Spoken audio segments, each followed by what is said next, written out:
Peter is an apostle of the Lord Jesus Christ, so if anyone is going to know what happens to people when they die, Peter will know. Okay? One thing about what happened to a man called David. Now, David was the king of Israel. And in the Bible, David is a very important character. David was not only the king of Israel, he was anointed by the Lord.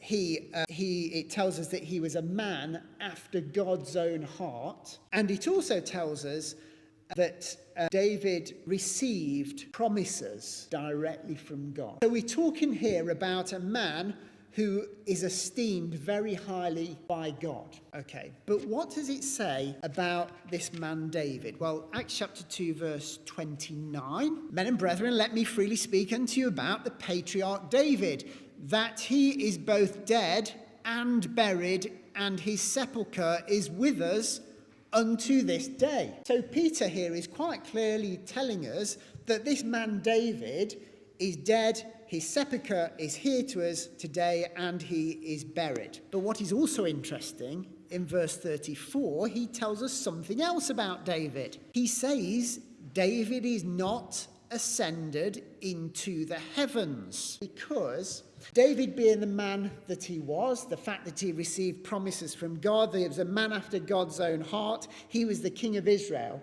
If there was any person that you could think of who would be, let's say, worthy of going to heaven when he died, it would be David. And yet Peter is quite clear, well, actually, David is buried in that sepulchre over there, and he didn't go to heaven, which leaves us with a problem.